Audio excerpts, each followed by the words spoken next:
persons wishing to address the Board of Trustees regarding a matter that is not on the agenda must complete a request to address the trustees form and submit it to the recorder before the Pledge of Allegiance. The request to address the board, written or verbal, will not be granted after the Pledge of Allegiance has begun.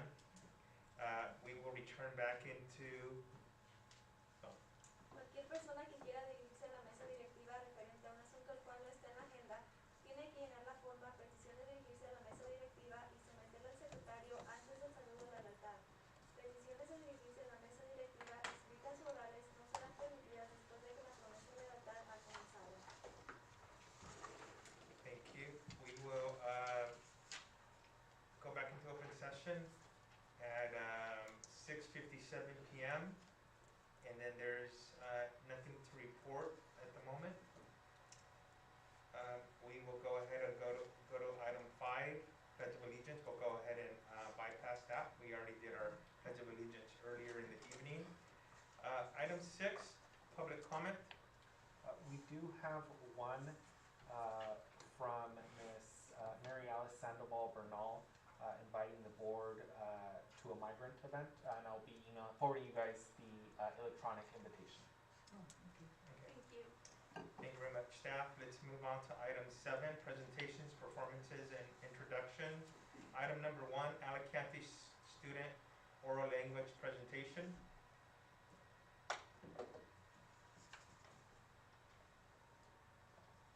The videos. The Stephanie's ponytail?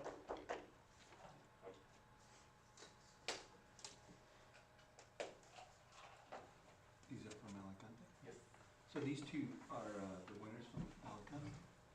And so they did a video for it and adapting to the virtual distance learning.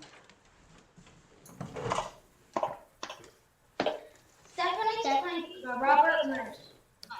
One day, Stephanie went to her mom and said, "None of the kids in my class will put on nice ones coming right out the back." So Stephanie's mom gave her a nice ponytail coming out the back. When Stephanie went to school, the other kids looked at her and said, "Ugly, ugly, very ugly." Stephanie said, "It's my ponytail. I like it." The next morning when Stephanie went to school, all the girls had nice ponytails on the back. Stephanie looked at them and said, "You're all a bunch of brainless copycats. You just do everything I do. You don't have any brain in your heads." The next morning, the mom said, "Stephanie, put your ponytail at the back." Stephanie said, "Oh no." Well, then that's that. There was no other place you could do ponytail. Yes, there is. Said Stephanie. I'm coming to say just above my ear. Very strange, said the mom. Are you sure that's what you want? Yes, said Stephanie. So the mom gave her a nice ponytail coming out the side just above her ear. When Stephanie went to school, the other kids looked at her and said, "Ugly, ugly, very ugly." Stephanie said, "It's my ponytail. I like it." The next morning when Stephanie went to school, all the girls were just going to make the child coming out the side just above their ears. The next morning the mom said, "Stephanie, would you have a ponytail coming out the back?" Stephanie said, "No. Would you like one coming out the side?" "No." "Then that's valid," said the mom. "There is no other place you can do ponytails." "Yes, there is," said Stephanie. Coming at the top of my head like a tree. Very, very strange. Very, very strange, said the mom. "Are you sure that's what you want?" "Yes," said Stephanie. So her mom gave her a nice ponytail coming up to the top of her head like a tree. Stephanie went to school. The other kids looked at her and said, "Ugly, ugly, very ugly." Stephanie said, "It's my ponytail. I like it." The next morning, when Stephanie went to school, all of the girls and all of the boys had nice ponytails coming out the top of their head like a tree. It was like equal rules going out of their heads. The next morning, the mom said, Stephanie, what do you want to coming out the back? Stephanie said, no! Would you like one coming out the side? No! Would you like one coming out the top? No! Well then that's definitely that, said the mom. There is no other place you could do ponytails. Yes there is, said Stephanie. I want coming out the front, hanging down in front of my nose. Are you sure you want to do that? But nobody will know if you're coming or going, said the mom. Are you sure that you want to do that? Yes, said Stephanie. So her mom gave her a nice ponytail coming out the front, hanging down in front of her nose. One step on her way to school, she bumped into 4 trees, 3 cars, 2 houses, and 1 principal. When she finally got to her class, the other kids looked at her and said, ugly, very ugly. Stephanie said, it's my ponytail, I like it. The next morning, the mom said, when Stephanie went to school, all the other girls and all the boys and even the teachers had ponytails coming on the front, hanging down from their nose. Next to where they're going, they bumped into the desk, they bumped into each other, they bumped into the walls, and bumped big trees into the boys' classroom. Stephanie yelled, you're all a bunch of British copycats! You do everything I do! When I come tomorrow, I'm going to have shaved my head. The first person that came the next day was the teacher. She had shaved her head and she was bald. The next to come were the boys. They had shaved their heads and they were bald. The next to come were the girls. They had shaved their heads and they were bald. The last person that came was Stephanie, and she had a nice ponytail coming right off the back. Stephanie said, ugly, very ugly.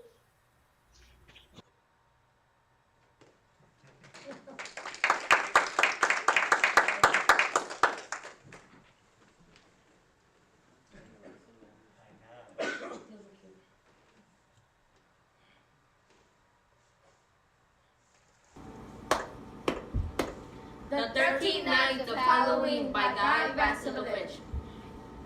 On the first night of Halloween, my mummy gave to me a bright, shiny skeleton key. On the second night of Halloween, my mummy gave to me a 2-headed snake and a bright, shiny skeleton key. On the third night of Halloween, my mummy gave to me 3 baseball bats, a 2-headed snake, and a bright, shiny skeleton key. On the fourth night of Halloween, my mummy gave to me 4 icky eyeballs, 3 baseball bats, a 2-headed snake, and a bright, shiny skeleton key. On the fifth night of Halloween, my mummy gave to me 5 singing skulls, 4 icky eyeballs, 3 baseball bats, a 2-headed snake, and a bright, shiny skeleton key. On the sixth night of Halloween, my mummy gave to me 6 corpses caroling, 5 singing skulls, 4 icky eyeballs, 3 baseball bats, a 2-headed snake, and a bright, shiny skeleton key.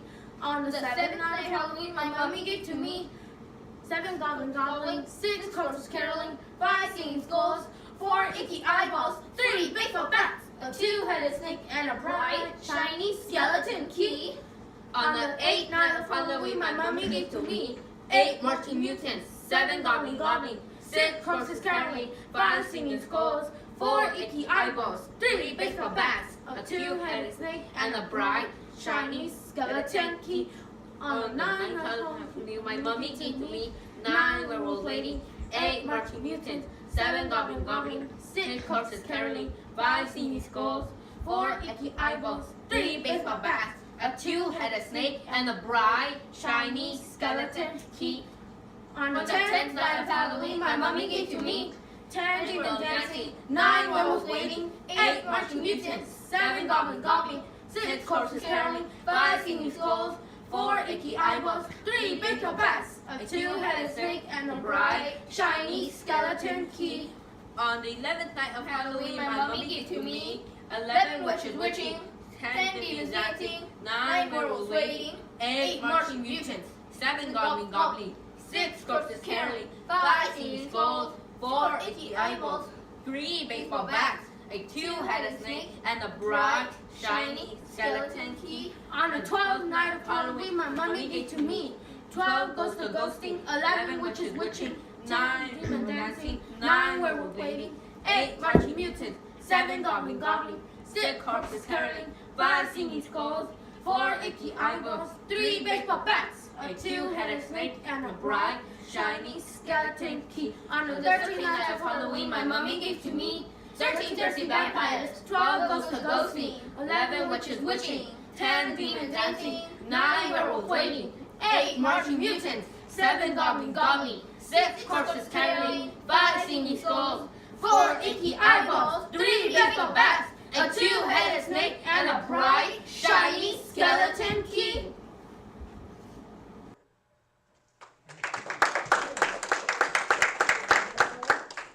Thank you very much to the Alicante student oral language presentations tonight. Let's move on to item 8, consent items. Administration recommends that we approve the consent items. Thank you, staff. Any questions from board members on item 8? No questions, Mr. President. Is there a motion on the floor to approve item 8?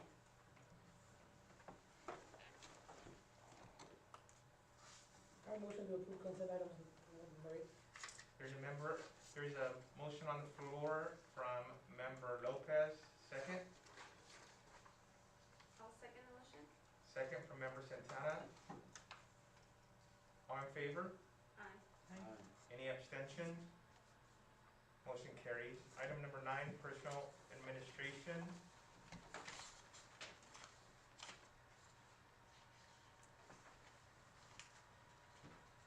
Board President, fellow board members, the administration recommends we approve the certificated personnel action as in front of you.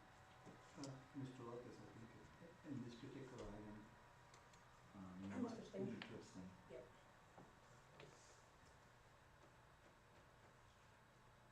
Any questions from board on item number 9? No questions. Do we have a motion on the floor? Motion to approve item 9.1. There's a motion on the floor by member Gray, second please.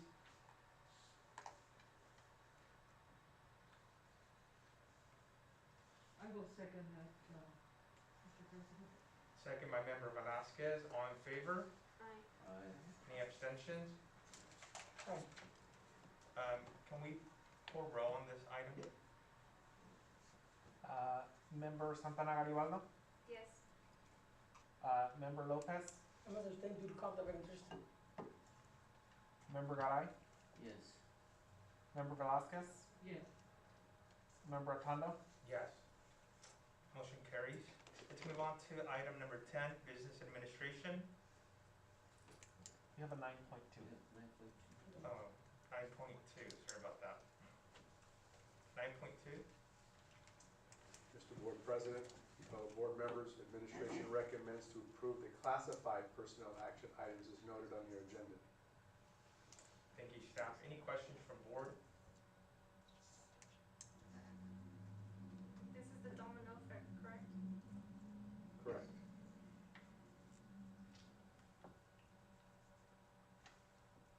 No further questions. Any additional questions or concerns? No further abstain. Is there a motion on the floor to approve 9.2? I'll motion to approve. There's a motion on the floor by member Santana, second please. I will second, Mr. President. Second by member Velasquez, all in favor? Aye. Any abstentions? Motion carries. Item number 10, business administration. 10.1, approve the 2020-21 school year first interim report. It's just gonna be on the screen. Is there a good, like, place to stand or Wherever you use the like. camera? All right. Dylan. All right, I'll just kind of walk over here then. All right, sorry, I clicked the button here. Good eyesight. There we go. May not work for you Yeah. here at all. I Yeah, might is have it to- not going to? Okay. There we go. Is it not working at all? Oh, okay. I thought it was a distance thing then. Is it on?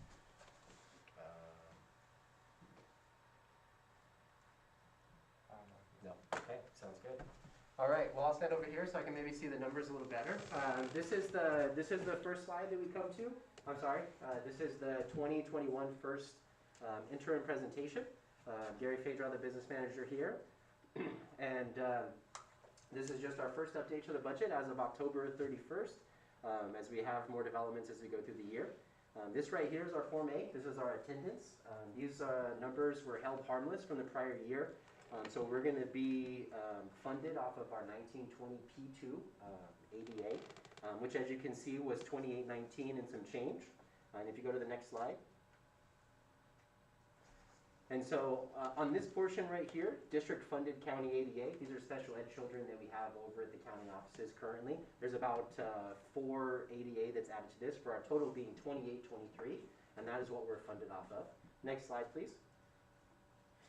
And I just wanted to bring up the UPP percentage. So as you can see here in the 1920 year, we did have that decline that we discussed. There was some type of error in our process or in the paperwork. I'm not sure what had occurred, but as we advised, we were going to look into that and make sure that we did everything we could to correct that number if it needed to be corrected. And as you can see, our UPP percentage for each single year for 2021 moving forward is at a higher level than it was going to be. We were projecting for this year and next year to be in the mid to low 80s.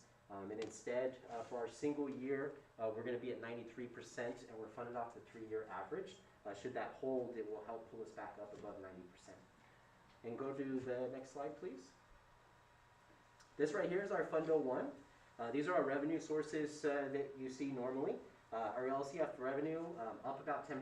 That's because we had cuts when we enacted the budget based off the May revision, at which time when the legislator and the governor passed the budget, they did away with all of those cuts, and so we were made whole. There's also, due to the increase in UPP, a slight bump in our LCAT because those are directly correlated.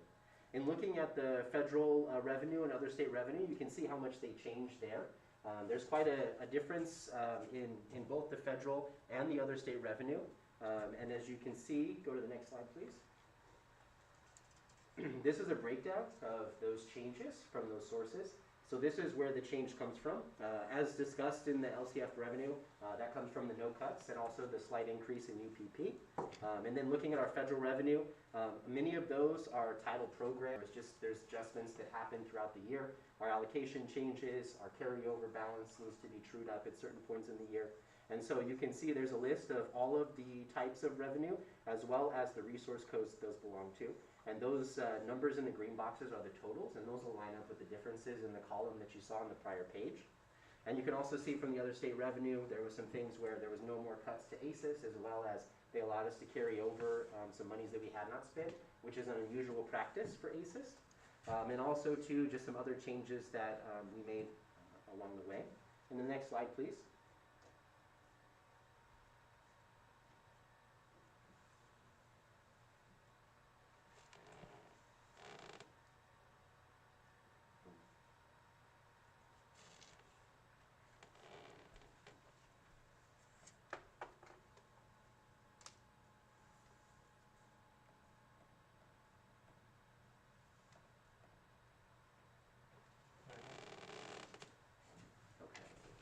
All right, so this, yes. So now these are the projected expenditures that we have for the year. You'll see that the classified and the certificated balances are off about 3%. Let me get that kind of over there. We reviewed our position control and everything is in place. One thing that we didn't notice, we do have issues with the management. So how the position control works is it's linked to certain salary schedules. and you can pre-select those benefit codes that need to be projected.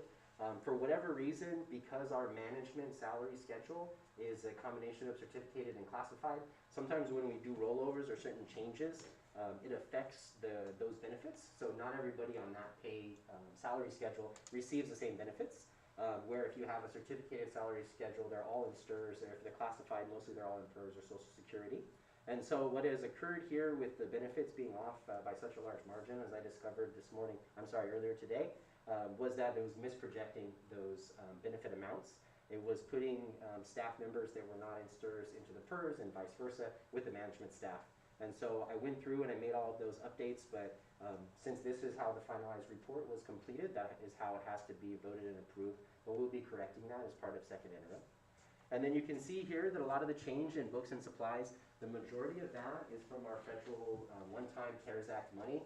We had a huge influx in cash, and at the time of budget adoption, the majority of that we were not able to recognize as revenue. So that's where you see it in the revenue tab being added to the revenues as well as to the expense columns. Most of those items that we're purchasing include hotspots, laptops, and things of that nature. Also too, in the capital outlay, the majority of that expense is our playgrounds. We still have just over $1 million that we're needing to spend there, as well as some bus reimbursement monies, as we're going to talk about in a little bit. We're going to start spending some of that as well. But our capital outlay is mostly due to those playground projects that, if you recall from the budget adoption, or maybe it was a 45-day budget revision, that was notated in the ending fund balance. Well, now that's been taken from the ending fund balance and added to the budget. Okay, we can go to the next slide. In looking at the revenues and expenditures, from our earlier projection this year, we're looking now to, instead of having a deficiency, lowering our fund balance, we're projecting to have a positive amount, about $750,000 added to our ending fund balance for the year. I think that number may become larger through the year as we work through some of the one-time resources that we have, and we're trying to make sure that we account for everything correctly. And go to the next slide. And so this is what the ending fund balance is projected to be. You'll see that there's the starting balance as well as the increase of the $750,000. Go to the next slide. So this right here is the normal SACS form, but I pulled that out and put it on an Excel sheet that's a little bit easier to read, I hope. So just go to the next slide, please. And so this is how we have our fund balance at the top. This is what is our projected ending fund balance as of right now. Again, subject to change throughout the year as we go through our process. Restricted, those are things like our restricted lottery fund balance, our resource 8150, any type of restricted resource that has specific requirements for those dollars, we're not able to freely spend it. And then looking at our commitments in the past, as the board has approved the 2 months operating expenses as well as the commitment to our facilities plan and the retirement incentive, we have made 2 payments on the retirement incentive, and next July we will be making our final payment for both the classified and certificated, and then the remaining balance will be dedicated towards facilities. In the assignments tab, we have the resource 1100, which is unrestricted lottery. That is unrestricted balance, but it is still has to be spent according to lottery guidelines, which basically means instruction and in the classroom. And then we also have the EPA budget. There's a resource 1400. We have to vote on that every year. It's just a part of our LCFF funding, and it must only be spent on certificated salaries and benefits. Or you can spend it on one or the other, but it must be certificated. And so there's a slight ending fund balance that we have there that would just roll over and be dedicated to those costs next year. And then in speaking with Dr. Guerrero and the administration, we do have some anticipated deferrals coming up, as well as some increased facility needs. And so as suggested by Dr. Guerrero, we are suggesting to assign that to that process and those projects moving forward. Then we have reserve for economic uncertainty. As you know, ours is at 3%, given our size and the guidelines from the CDE. And you'll see that the remaining amount unassigned is $0. And this is a breakdown of our ending fund balance. Okay, go to the next slide. This right here is our multi-year projection. These are our revenues that we're projecting. For the next year, I'm not sure what our ADA will look like. We are projecting flat currently, but there could be an increase or decrease one way or the other. In looking at it as well, currently there's 0% projected COLAs for the next 2 years. That is what we've been advised to project by the county office. And we'll get more developments on that in January, or more than likely, probably later in the spring, depending on how the current pandemic pans out. If you go to the next slide. Oh, I'm sorry, leave it right there for 1 second. You'll also see here that the federal reserves and the other state revenues, there were some extra revenues, mostly carryovers or one-time monies that we had to remove from the budget because they would not be present there in the next year. Now, some of the funds, such as the ESSER funds, are one-time, but there is an extended deadline to those that could potentially carry over into 2022. But since we have the funds this year, and there's generally an expectation when we make our budgets that we are going to spend all of the money in that current year, we make the estimate that we won't have those funds next year, but it is very possible that those could carry over. And then also in the other state revenue, there was some items that we had to remove for various reasons, and on the next slide we can go over those in more detail. And so right here you have the breakdown of the changes in federal revenue. Many parts of it are due to, as I said, the title program carryovers, as well as the CARES one-time monies. A majority of that is going to be CARES one-time monies where we've had influx of multi-millions of dollars. And looking at the other state revenue, you have the carryover from ACES, which is not something that we normally have. You also have, this year there was the CDE and the CPUC, the California Public Utility Commission, worked together with the CDE, and they created some grants and some things to give out to schools that needed help with technology in distance learning, with high-speed internet access and things of that nature. So our very own director of IT, Rick Reyes, actually went out and secured this grant for us. It was $750,000. We were able to purchase numerous Chromebooks and other things that were needed for technology-wise for distance learning. I believe we still have some of that balance left where we may be purchasing some more items, but a majority of it has been spent. But it's been very helpful in our current time. It was quite a big influx of cash, and it was very much appreciated. Okay, we'll go to the next slide. In looking here, these are our projections. As we always do for step and column, we project 1.5%. In looking at the benefits, I tried to, on a later slide, look at the past history as well as kind of where we're projecting in the future. I was wanting to project more of this data with position control, but there were some issues with projections for the 2 out years. So I reached out to county, and we're looking into where there may be some type of issue or something that we need to do and create the files for those years or something of that nature. But we are hoping in second interim to just have more details on that. And then in looking at the supplies and services and capital outlay, most of the supplies and services are going to be those one-time CARES dollars and carryover monies, as well as the Object 6000s, the capital outlay. The majority of that is from the playgrounds that we are very soon to complete. If not, I believe we made a final payment and they are completed, but we're waiting on getting some shade structures completed, and then it will all be paid out. And you can go to the next slide. So the last slide was our combination of projections for the next year for both unrestricted and restricted. This slide right here goes over the past data. So I take it back to 18, 19, 19, 20. Those are from unaudited actuals. Those are official numbers that we have from our reports that we file in September. And then the current year, 2021, are budgeted amounts that we are projecting for the year. And then the 2021 and 2022 years are what we're projecting for those out years. And you can kind of see those percentages will, this is just the unrestricted, and so those changes are to the unrestricted dollars. But you can see though, in looking at the levels, 19, 20, and 18, 19, and 19, 20, as we move into 2021, there's some exaggerated changes, and a lot of that is because of just the large influx of the CARES Act dollars that we had in this year. So it does kind of distort numbers. It makes it a little difficult to kind of ascertain where we should be and make a conservative judgment for the future.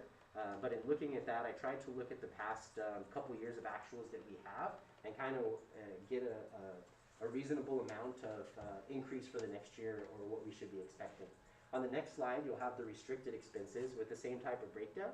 Those are actuals from the 2 prior years, budget from the current year, and projections for the next year. And you can go to the next slide, and it will be combined unrestricted and restricted. You can see here that on those bottom numbers in the red doesn't mean anything good or bad, neither does blue. I was just trying to differentiate the colors so that you could see them more easily. You can see here, if you look at those percentages with the last slide of the expenses on the NYP, You will see that those are the percentages we're projecting for the combined unrestricted and restricted expenses for the year. And if you go to the next slide. As we're projecting for our ending fund balance, in the 2 out years, we are projecting some deficit spending, but I'm not sure how accurate as that is. I'll be spending a lot more time with Dr. Guerrero as we review this and continue to make our plan for the next year, as well as our new LCAP. We'll go to the next slide. And this right here are our contributions from unrestricted to restricted. You can see that for special education, we're projecting to contribute from the unrestricted fund about 1.3 million. You can see how much of that is going to the Fed and to the state resources that we have for special ed. One important note that I did want to say for the state special ed revenue, when we were doing our planning and incorporating the cuts as part of our planning in June, we were getting, I forgot what they called it, but basically they were updating the special education per student EDA amount. So there's a large disparity across districts, and we were funded on an average of about 560. And if you'll recall, we were going to be raising that number up, I believe it was about 645. That was what the original budget proposal was. What had occurred was when the legislator in the trailer bills, forget which one specifically, instead of allocating all of those resources, they took $20 of that per ADA and allocated that to other special ed apportionments or services. And so there was a slight change there and a need for a slightly higher state sped contribution because of that, but it wasn't as much money. And then also too, we have our ongoing major maintenance that we normally contribute. Our 3% is about half of that number, but this is what we contribute to our ongoing major maintenance. This is where we pay for all of our MOT staff and the like, as well as maintain our districts with supplies and fixing things as we need to. And also, looking at the total contributions, it's about $4 million to the SPED and ongoing major maintenance. And that is all for this evening. Did you have any questions or comments?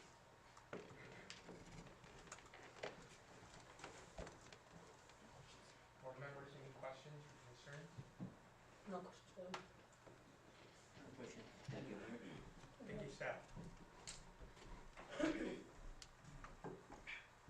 10.1, approve the 2021 school year first interim report.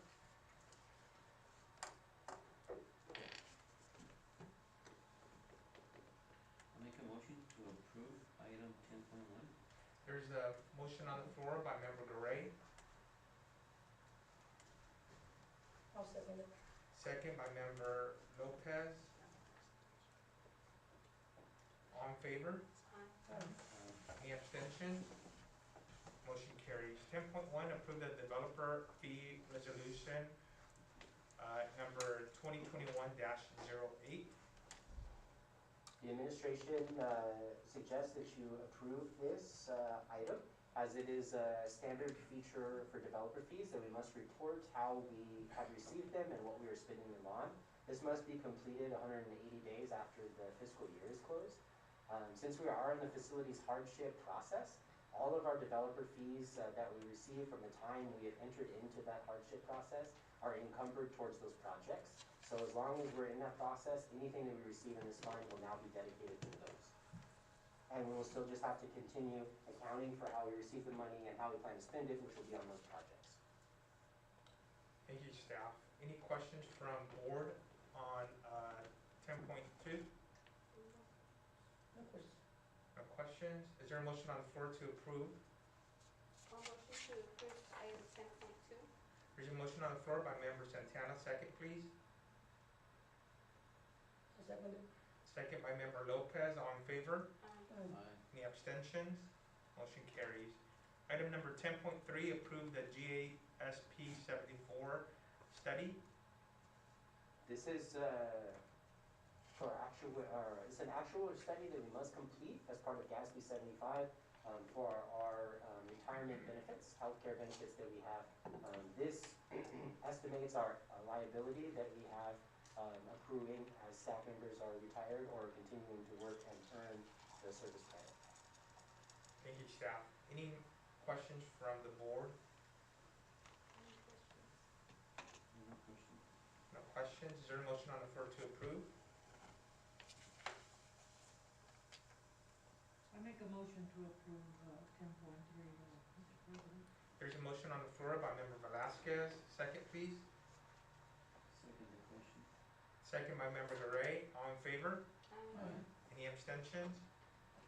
Motion carries. Item number 10.4, approval increase budget for the kindergarten classroom construction and site development at Alicante Elementary School by $100,000 from the district's general fund.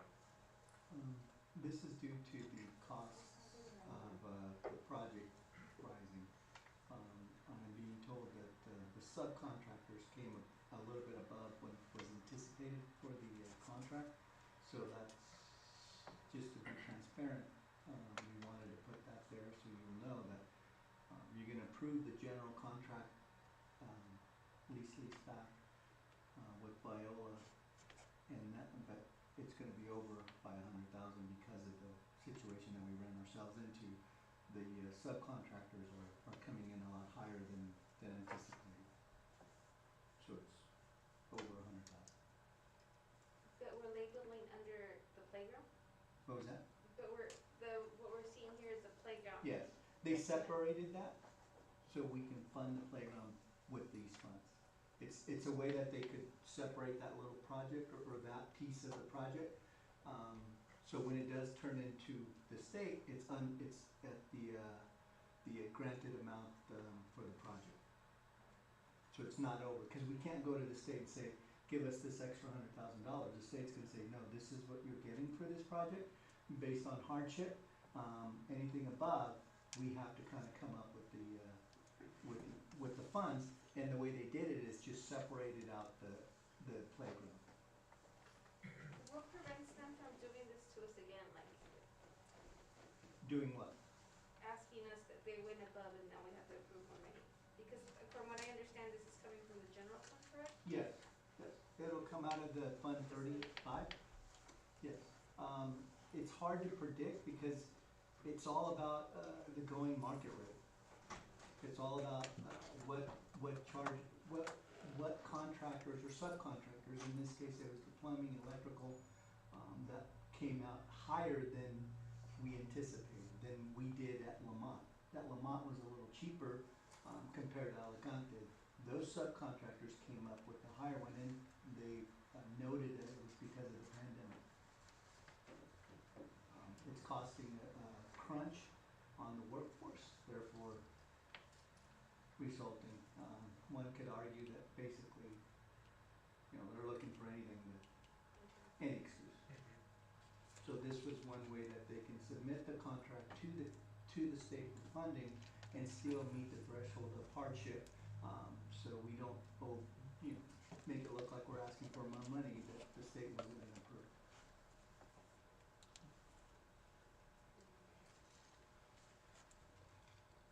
Thank you, staff.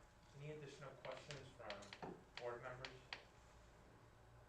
Concerns? Well, I still have a same question, but well, kind of, so they can come back at any time and do the same thing? There are some unforeseens, specifically at Alicante. I do caution you guys that at Alicante, there's been a lot of previous work that's been done, so we don't know when they start digging what they're gonna find. It's not that clear cut. And so I don't wanna sit here and tell you they're not coming back, because we just don't know. We don't know what cost overruns are possible. CFW does a good job of limiting those things as much as possible. But my past experience, and we're dealing with public construction, that change orders do happen, and we're trying to minimize them and not happen as frequent as possibly other projects that have happened in the past. So there is nothing I can tell you that, no, they're not gonna come back, because nobody knows. Like, for example, at Lamont, we ran into a septic tank that's sitting in the middle of the project. And it wasn't scoped out when they did the scoping. But now we have to figure out, what are we gonna do? Are we gonna pull it out and then fill it back in, or fill it in now? So those are factors or variables that you don't know. You don't know until you're physically there doing here. I caution you here at Alicante, because the first indication is that there's been several construction projects, and and the lines have not been, they're not well defined. And even in our research or our blueprints that we currently have on the various projects that happen, I don't wanna sit here and tell you it's not gonna happen again. Cause odds are that because we have such a situation with Alicante with various projects that have happened, something's gonna pop up once you start digging into it. Now, as far as like additional costs, like the modular coming in saying we're gonna charge you more, no, those are set prices. The cautionary comes is when you start to dig on the ground, you just don't know what you're gonna find, just like we found the septic that nobody knew was there, but it's right in the middle of the project.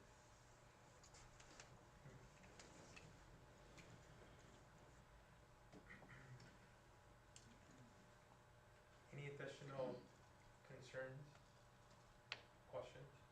So, just to make sure I understand this right, we're assigning 100,000 from the general fund and 57 off for the playground, and we're gonna leave 42 for any other unforeseen. Unforeseen miscellaneous stuff that happens. Contingency is what they call it. I do have to admit that my previous project that I was involved in the previous district, there was quite a few change orders. Let me give you an example. We built a multi-purpose building. In it was a gymnasium. The gymnasium had a scoreboard. The architect forgot to draw the electricity to the scoreboard. They did a change order to the tune of about $5,000 that we got stuck with the bill. Does that make sense? So, But on the contract, you know, if it says it's gonna be built with the scoreboard, I mean, it's supposed to be already Yeah. in it. yes, there is some, that's why we have CFW, because I learned my lesson. Because that's who we go and claim, that we're paying you X amount of money, so this stuff doesn't happen. Because you're either gonna pay CFW or you're gonna pay the architect. You do have a lead on this. And my experience has been that if you leave it up to the architect, yes. They get paid for, the bigger the project get, the bigger the pie they get. So it's an incentive to them to do so. To continue to kind of nickel and dime you, because at the end of the day, that project was $100 and it ended up being $150. Well, they get a higher percentage. They make more money. CFW doesn't have that incentive. They're expensive, but they don't have that incentive to say the bigger the project, the more money I get. It's a flat rate. It's an ongoing. Got you. Not happy, but okay. Yeah. Yeah. Thank you, staff. Any additional questions from board? No questions. No question? Is there a motion on the floor to approve 10.4? A motion to approve 10.4. There's a motion on the floor by member Lopez, second please. I'll second. Second by member Santana, all in favor? Aye. Any abstentions? Motion carries. Item 10.5, approval of a guaranteed maximum price between Viola Constructors and the Lamont Elementary School District to provide construction services for the construction of a new kindergarten classroom at Alicante Avenue per the leaseback method of delivery. So we're finally at the last approval to go and ask for the money for the kindergarten village at Alicante. This is the last contract. We will submit this contract to the state. The state will review it, make sure that it meets the criteria necessary and that it's at the price that the state's gonna fund. And then we're gonna get, once it gets approved, then it takes about 3 to 4 weeks before the state releases the funds and we can break ground and start construction. So we anticipate by the end of January to possibly do some groundbreaking and start that project. So we're at the last hurdle that we need to do in order to finally break ground. So, Thank you, staff. Any questions from board on 10.5?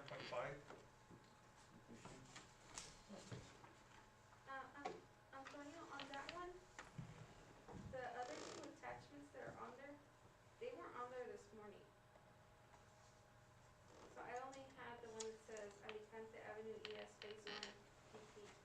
trustee summary? Not sure, I haven't messed with this, so at the bottom it says last modified December 9th, 2020. I haven't touched it since I sent it out to you guys. I'm telling you, there's times I don't see the attachment. Okay. If that happens and it's early enough, we'll email them to you directly. If it's not a large file. This one might be. This one would have been too But I large. wouldn't Yeah. know if it was missing if I didn't know Yeah. it was on. True.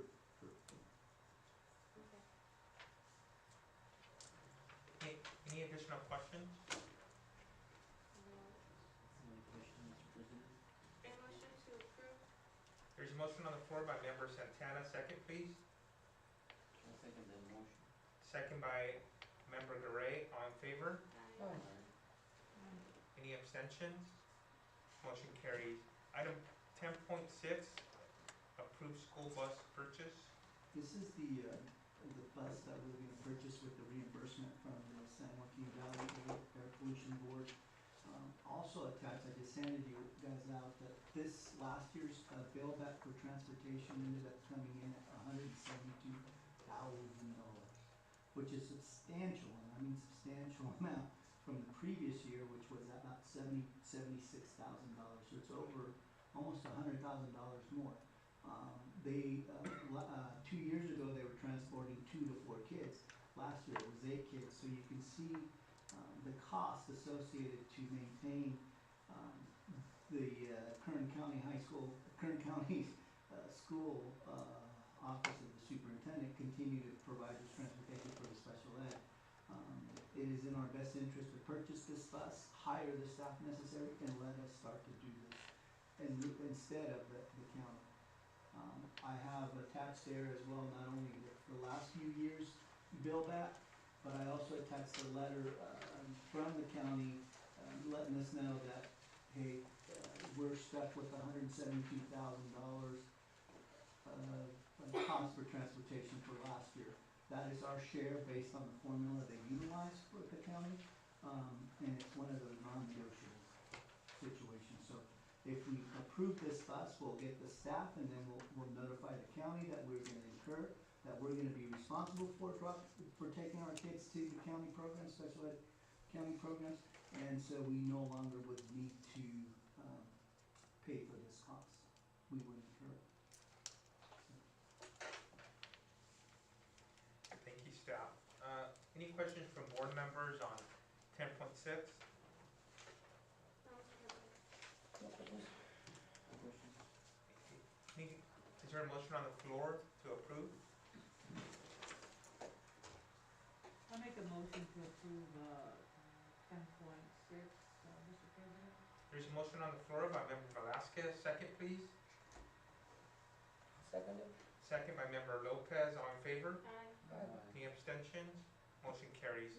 Item number 10.7, approve resolution 2021-09, committed fund balance.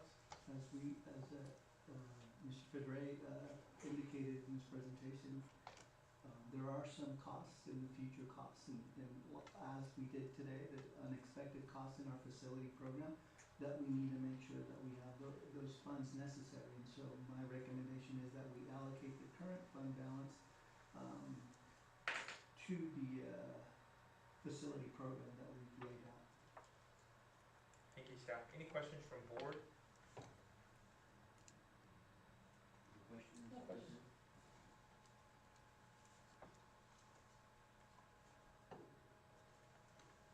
Is there a motion on the floor to approve? Make a motion to approve item 10.7. There's a motion on the floor by member Garay, I will second the motion. second by member Santana. All in favor? Aye. Any abstentions? Motion carries. Item number 11, there's no items that were removed from the consent calendar. Item number 12, reports and communications, board member reports. Let's start with member Santana. I want to thank everyone that turned in their report from the departments and from the school sites. They were very informative, and I appreciate it because that helps me out a lot.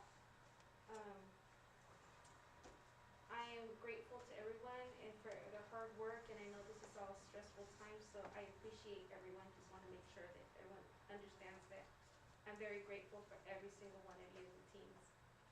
Thank you. Thank you, Member Santana. Let's move on to Member Garay. Well, I have nothing to report besides that I would like to thank you all that voted for me to stay on the school board. And to continue to, I guess, will help the board to make the best decision for the district to benefit all students. Thank you. Thank you, Member Garay. Let's move on to Member Velasquez. Ditto on what, Tati, and also ditto on what Ernesto. Yeah, I just wanna thank, everybody in the district for, their sacrifice, because it is a sacrifice, and for being here. I know the first thing is our kids. It hurts me that they're not here, but, we just have to just pray that, this will change and bring our kids back to school. And I also want to thank, the community for bringing me on for another 4 years. I'm really thankful for that. I didn't think I'd be here, but I am. So I'm gonna, I have a vision, and so, I don't care, we have a vision for this district.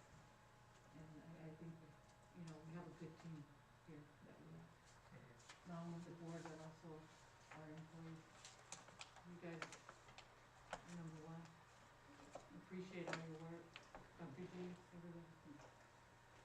Thank you. Thank you, Member Velasquez. Member Lopez. I at the time don't have anything to report else, but I just wanna jump on the bandwagon of with everybody on board is that thank you to all the staff, all the multiple district staff for all your hard work. We are going through some tough times and we see it every day.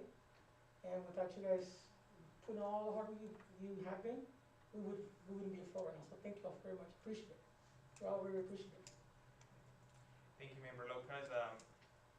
And I just want to thank the board members for allowing me to serve for the next 12 months as your board president. It's not an easy position, but I do appreciate. And then also everyone stay safe out there. And that's it.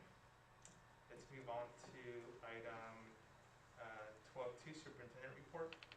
Yeah, it's in your packet, but I also wanted to, Matthew requested some additional information on CFW invoices, and so what I thought about doing, and I was gonna open it up to everybody, is basically doing a binder, if you want one, of all the different invoices and the attachment documents that we get from CFW, so you guys all have records if you like, and it's all there for you to view. We're gonna put it in a binder. I was talking to, it's gonna take some time, but we can put it all together for you and just, so you can just have it, because I know there's questions upon the based on our presentation, and I know that there's questions in general, because it's just a large amount of money that's being transmitted here between us and them and everybody else. So then I thought about that, to make sure you just put it all in a binder, have all the documentation attached, and if you have any questions, it's all there, or if you have concerns, you can approach us and we'll try to clarify them as best we can. So if you would like that, let us know and we'll put it together, and give us some time, because I know it's gonna take some time to put that together, but at least you'll have everything that we have, so we are all on the same page. Because it is a large amount of money that we're dealing with, and there's a lot of projects that are gonna come online, and, another set of eyes maybe looking at it could assist us down the road. You never know. So just let me know if you do. I don't know what you thought about that. I forgot to I run it just by you. didn't want to encumber too much of your time with Yeah. it. Basically, what I was trying to, I understand most of it now, but there's some so intricate, and then there's an overlay over here and an overlay over Yeah. there. So, I guess my question was more like, I needed a little bit more details on Okay. where the costs were at. I didn't know if I never requested it for it to be that in depth, but the district thinks that's something that they should do so that we have it on hand. But, I just feel that there's still a lot of questions that arise, and especially when I see the warrants and everything, that is like, whoa, right? So, I just kinda wanted some more clarification, and there'll be more questions from me. you know, if I see something, I'll ask you for it. Yeah. You know, but, that was the gist of what I was trying to get at. Cause what gets confusing is CFW will send the invoice, but they want us to pay IBI, because they're telling us that they've met a certain threshold in the contract that allows us to release some funds to them. So sometimes it gets confusing under the onus or under the umbrella of CFW, but the vendor is somebody else and that's who the thing is, but the invoice is provided by CFW. So we can attach all that documentation, because sometimes it gets a little complicated to explain, and you can all of you can view where everything's going. And you can see on the documentation that we get, you get the percentage of where each contractor has completed. For example, you know, if it's architectural if it's the architectural firm, you'll see they've completed 50% of the project hypothetically. So 50% of those funds allocated to them have to been released, and nothing goes beyond that until there's certain benchmarks that are met by all the different vendors and contractors we're utilizing. And the trigger is that CFW lets us know that, hey, they've met these thresholds, now it's time to release some funds. Because nobody's gotten paid 100% of what they're supposed to get. It's all done on a completed, on as-you-go basis. So it'll help us kind of organize everything together, because I know that there's additional projects coming down the line, and it's gonna help us just get organized and better prepared, because like I said, it can easily fall into some mismanagement, and I don't wanna fall into that. It could easily get, you know, because it's just a large amount of money, it's overwhelming, and at least for my behalf, it's new stuff. A lot of this is, there wasn't a class in construction that I could have taken while I was going through my education. So this is all new, and to catch up and to kind of figure everything out, sometimes it's a bit difficult. And you have a layer like CFW that, you know, although they can be helpful, but you know, I feel more comfortable. I would feel comfortable. I would be better off if I get more involved and more scrutinize the situation a little better. There's some payments that are made to subcontractor, but it goes into CFW account. No. Because, you know, last month on November 8th, was a payment of $150,000.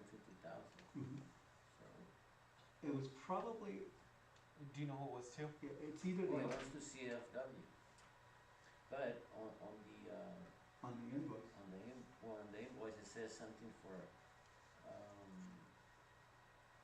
one says for Viola. Yeah. The other two was like a percentage, or helping, assisting something. On the design. Yeah, there you go. No.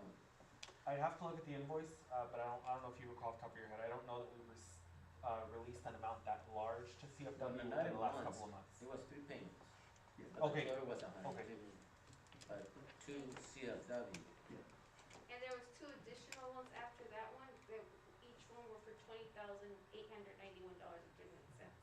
So in total, it was almost at $200,000. I will say that monthly we give them about $50,000 a month, give or take a couple thousand.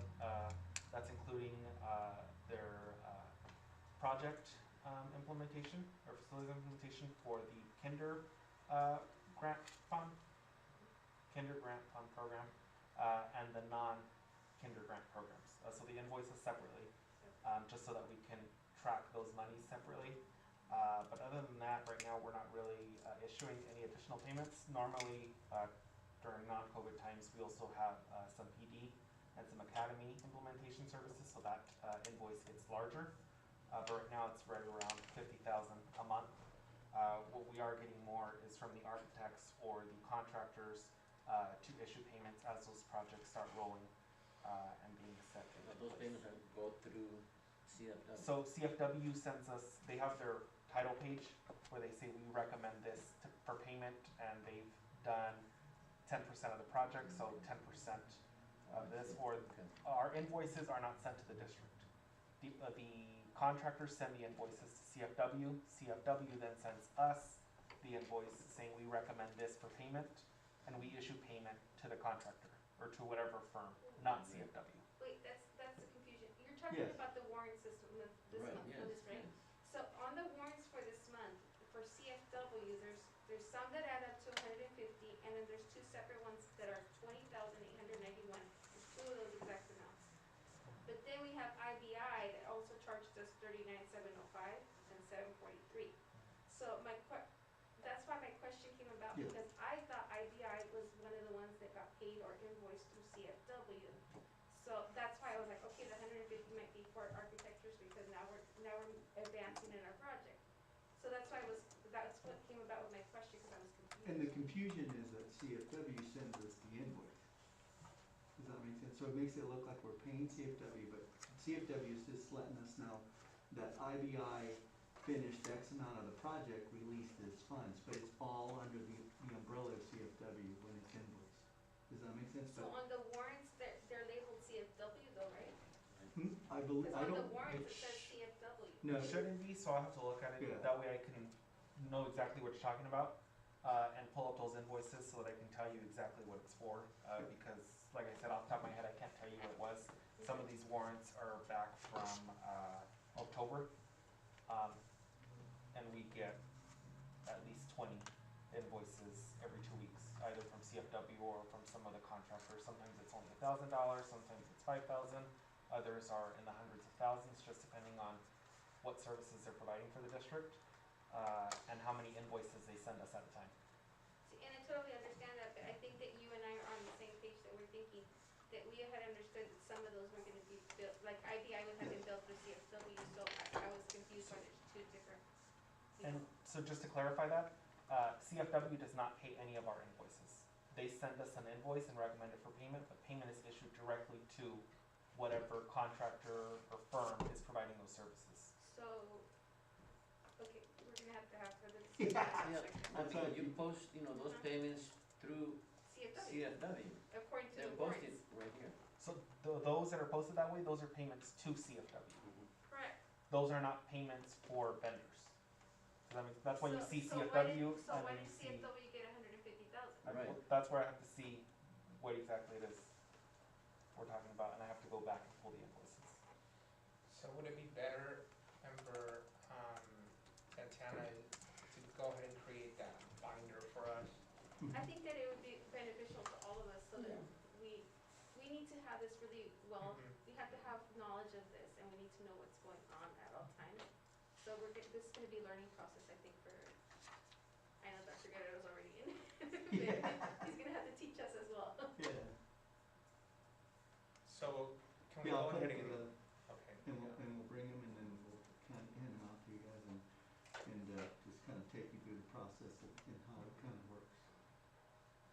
So we're all on the same page, and we all kind of understand, because it's gonna, the situation's gonna, as projects go online, it's gonna be more and more stuff, Yeah. more and more It's gonna invoices escalate. going out, because you might have an overlap of 2 or 3 different projects, and they're all coming, and you're gonna see a lot of money going out, and you're gonna wonder what's going on, like you are now, and this is only one project, wait till we get other Okay. ones online and running. So, I'm looking at it now, that 150,000 was paid out in October. You see 14,890 that was paid out, for, kinder, programs at Alicante.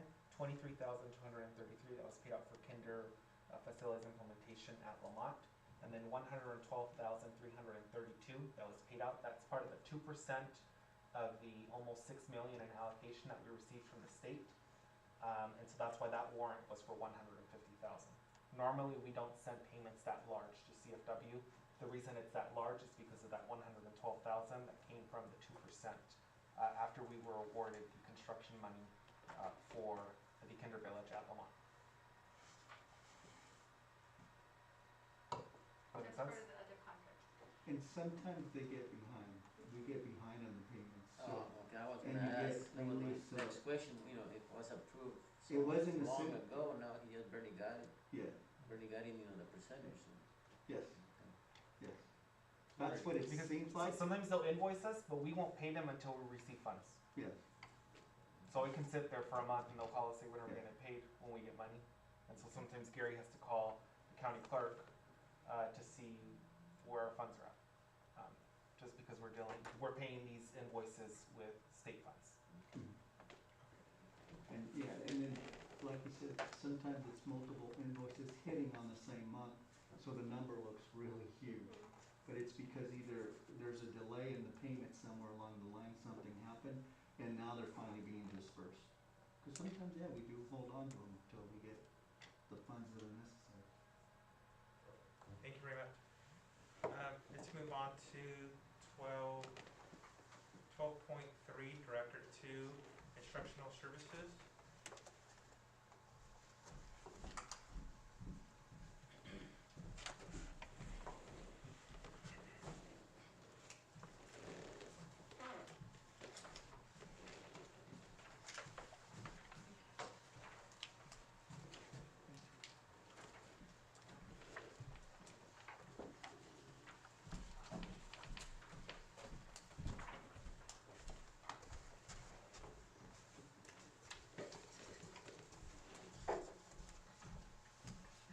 Okay, I can see it better from here. So, just to update you on the progress for, our Canvas program, it's our virtual classroom, let's say, for all teachers. So we have right now over 90% of our teachers that have a Canvas homepage. That's a huge milestone, okay? You can go to the next. So just to showcase some of the teachers who actually, as soon as we started getting the training for Canvas, these people jumped into Canvas right away and they started working with Canvas. So they're being like fully integrating Canvas for a long time. Just to mention two of them, okay? I'm not gonna mention all of them since there were a lot of them. But Mr. Bates from Myrtle Avenue School, he's been already doing Canvas since probably we started the training. So I just wanna showcase his Canvas page. And he has on the left side, the first button is his weekly lessons. Then he has his Zoom button, and then he has the dashboard, and then the PBIS button. Can you go to the next one? And then we have a Mountain View. They have different periods, and he has all his classes also, every class integrated into Canvas, fully using Canvas. And this was Mr. Barrientos, and I did ask permission to use this. Now, the question was, what do we do to have all the teachers, to provide all the teachers the support so everybody can have a homepage, a Canvas homepage? So one of the biggest concerns was that teachers were already using, the teachers needed to use the dashboard because on the dashboard they have the core programs and they have Google Classroom too. So the vision that Dr. Guerrero had was, okay, so let's transfer the dashboard into Canvas. Can that be possible? So through the tech team, they were able to transfer every grade level dashboard to Canvas, to integrate it into Canvas. So as you can see, that's one of the dashboards. So it's transferring the dashboard into Canvas by grade level and by school site. So it was a lot of them to transfer. And the links, every button you see, it's a link that also needs to be integrated into Canvas. Okay? So thank you, they were able to do that for us. And so that way the teachers can continue having access to the core programs. The second one, the number 2, was to make sure that teachers had buttons that would provide or the links for live interactions with their students. Either Zoom or Google Meets, whichever they prefer. And lastly, we wanted to have a banner, just like a welcome banner that would say like Mrs. So-and-so's class. It's kind of like, at the beginning of the school year when teachers have that sign at the door that says, welcome, 3rd grade class. That's kind of like the virtual sign at the door, but it's a virtual type, okay? So that was for the lower grades. We wanted something super simple, so that way the student just click on the Canvas button, and then from there it takes them to a site, okay? So you can go to the next. So So as I already told you, the tech department helped us transfer all the dashboards, and then we've been meeting with TOSAS once a week, creating the buttons and the banners, so that way, so we could create the whole page that the teachers were gonna transfer into the page. So this is TK in kindergarten. It ended up being like this. So it has the welcome banner on top. On the left, it has the Zoom meeting. The middle one is the weekly lessons. And the one on the right, the Google Meet. So that teachers, if they use Google Meet or Zoom, they have the option there of whichever they use. And then on the bottom, they have the dashboard. So for the kid, it's extremely easy. That's all they see. So the student would go into the Canvas button, and then they click it, and then they see their dashboard. So it's very easy for TK and kindergarten. And the students continue to have, the teachers continue to have their Google Classroom. It opens up just like Google Classroom they were using before. It has all the buttons that they had before. It works exactly the same way, only inside of Canvas. So the benefit of this is that the time the student spends, because now it's integrated into Canvas, all the time the student spends working, it's putting all the time into the analytics of the program. So the teacher can see how long the student spent doing specific work on Canvas. Now for first grade and eighth grade, we wanted, it pretty much, it's very similar, it's not the same, but we also wanted to have a PBIS button because the upper grade kids, so now they start having more emotional problems, and also the social workers have created under Luis Garcia, they have created web pages. They have their own sites where they provide students with videos, and they have created amazing websites. So we wanted the school sites to have the website of their own social worker too. So you can go. So for first through eighth grade, the website, the homepage looks like this. Instead of having the dashboard on the bottom, the dashboard became a button. So now they have the weekly lessons, the Zoom, Google Meets, and then they have the dashboard and the PBIS button. So for the lower grades, we wanted the dashboard to be out there, but that way just to make it easier for them. Okay. This is second grade, so they look very similar. Fourth grade, I just put some examples. And sixth grade. And this is Mountain View. So for the upper grades, for the people, how about those teachers who already had a homepage, like Mr. Bates, like Mr. Barrientos, like so many teachers who already had homepages. We didn't want them to just transfer the homepage that we had created and transfer them into their homepage and destroy whatever they had. We didn't want that. We wanted them to keep their homepage. The only thing that Dr. Guerrero was asking was for them to also have access to the dashboard, to have a button that would show that they were having live interaction, either the Zoom or the Google Meets, and to have the PBIS button. Especially the upper grades, they really need that emotional support. So as you can see, this teacher, he had already his banner done, and he added the PBIS button and the Google Meets button and the dashboard. So he added the three requirements. You can go to the next one. Mr. Bates, he already has his Zoom meeting, his dashboard, and his PBIS. So they already added those buttons, and they kept everything they had already, but they added those buttons. For county support, we've had about 10 days of professional development times that they had professional development with our teachers for Canvas. And they've gone through so many different skills.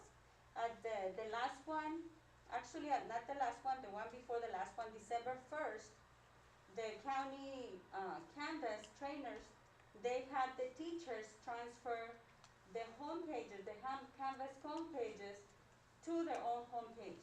So that way, every teacher in the district has a home page. And those who didn't have those buttons, the ones who already had a home page, so then transfer just the buttons.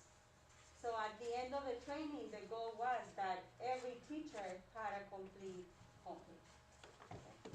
And all the buttons are linked to already.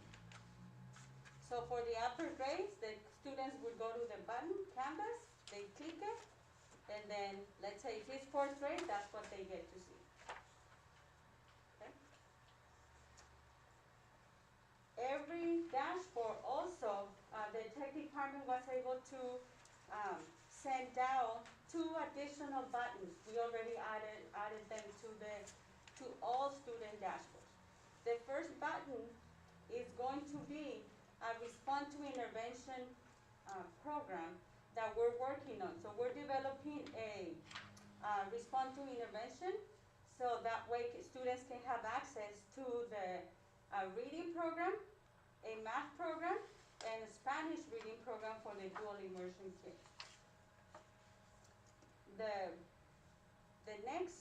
So at the next board meeting, I should have for you presentation on the beginning of the year for the STAR test that we're using.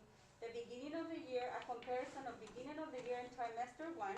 So we'll do that comparison of grades, and also plan on how to use the e-station program into to support students, because we know there has been a lot of learning loss, and so we want to provide the support for our students. And then the second button is Rosetta Stone. Rosetta Stone, we already purchased them with Title III's monies, and they are for immigrant students, students who have been in the U.S. less than 3 years. So we have Mr. Cisneros at the district office. He is the ELD coordinator. He's actually meeting with parents and showing the parents every dashboard already has this program. So that way all those students who are like ELD level 1 or pretty much ELD level 1 or 2, all the students who have been here less than 3 years in the U.S., not in a school but in the U.S., and we have a little bit over 100 students, they can get in Rosetta Stone, and then he can see his progress in language, just to provide additional support for them. Okay. How are we planning to implement the iStation? Are the teachers going to be using it as a tool, or is it going to be like an ELD, the iStation? Is it going to be like an ELD time type of thing, or? You know what, the iStation, we had actually the presenters come and present to all the admin, and it's a respond to intervention program overall. So it can be implemented during the day. Let's say whenever the teacher has like that intervention time on their daily schedule, they can implement it during that time. I mean, we can come up with so many ways they can implement it throughout the day. I know the state, they're talking about the learning loss of all students as a whole. I mean, just because they've been out of school since March. So, I remember since March to the end of the year, they were thinking that there was like almost like half a year of loss. So, and now including the rest of these months, the losses really has only increased. So if we want to provide it for all students, it would have to happen during the day. We can also add to it, like an after school, kind of like an after school intervention program, and then we can add students there too. So it can be done in different ways. Like if we wanna service the whole population, it would have to be done throughout the day in an intervention way. It's computerized. So the student really just goes into the computer and it gives the student an assessment, and then it provides with an individualized program for each student. So let's say I just know so many words, and then it provides my program, and then it gives me mini lessons. It teaches me, and then after it teaches me, then it assesses me, and then it gives me more lessons. So it's at the student's pace. That's why it is called a response to intervention program, because it goes at the student pace, and it assesses each student. So it's a computer program. It's not something that it could be done during an intervention time that is set for the student, maybe during the asynchronous time, or an after-school program also, an after-school intervention program that we can create. So it can be done in different ways. We can create.